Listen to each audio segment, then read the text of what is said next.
Je suis avec Sarah Touami à Euretina, dans nos murs, puisqu'on est à Paris. Dans nos murs, les murs de la SFO, c'est vrai. Sarah, tu étais à une session macula bombée le premier jour. Déjà, on a redéfini la macula bombée. Absolument. Donc, je crois que c'est l'une des premières fois qu'il y a une session dédiée à la macula bombée. Donc, j'ai eu la chance de pouvoir y participer. Et en effet, la première partie, vraiment, c'était vertu à rappeler les définitions, à les mettre un petit peu plus au clair. Mais les spécialistes de la question les connaissent déjà très bien.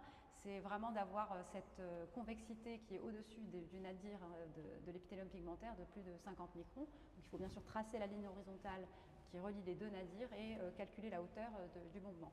Donc ça, c'était un rappel des définitions, aussi un rappel de la prévalence qui va bien sûr varier selon le degré de myopie et selon les populations. Alors je ne peux pas vous donner un chiffre comme ça parce que ça va vraiment dépendre de ces deux paramètres.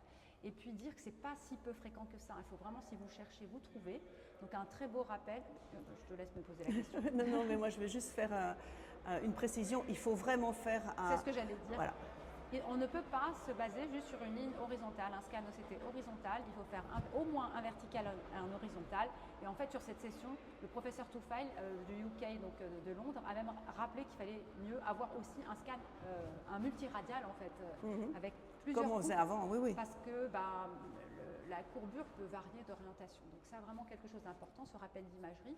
Il y a une partie très intéressante que je ne saurais pas bien vous expliquer sur l'orientation des fibres sclérales qui a été présentée par le professeur Kyoko Onomatsui, mais ces papiers sont disponibles sur ces publications. Et enfin, sur la prise en charge de ces patients qui présentent bien sûr la complication maculaire de la macula bombée. Néovasculaire, hein, oui. C'est néovasculaire. Déjà, ils font des DSR qui ne sont pas forcément néovasculaires, donc ça, il ne faut pas les traiter. Il faut bien s'évertuer à faire une imagerie multimodale pour rechercher un néovaisseau. S'il n'y a pas de néovaisseau, c'est le fameux DSR de la macula bombée qui est dû à une mauvaise activité de l'épithélium pigmentaire en raison de cet étirement, un petit peu comme dans la CRSC finalement, mais avec une physiopathologie différente. Et puis bien sûr, chercher le néovaisseau, parce que s'il est là, il va imposer un traitement par antivogène. Donc ça, c'est des choses qu'on connaissait déjà. Il y a aussi une petite partie sur le staphylome myopique, qui est une entité qui ressemble à la macula bombée, où vous avez cette... Inverse en fait. Voilà, c'est la rétine qui plonge dans le staphylome, mais en fait le changement de courbure au niveau du staphylome, même si on n'a pas la définition de la macula bombée, peut induire les mêmes complications, DSR, néovaisseau. Donc une très belle session si vous avez l'occasion de la revoir en ligne. Merci.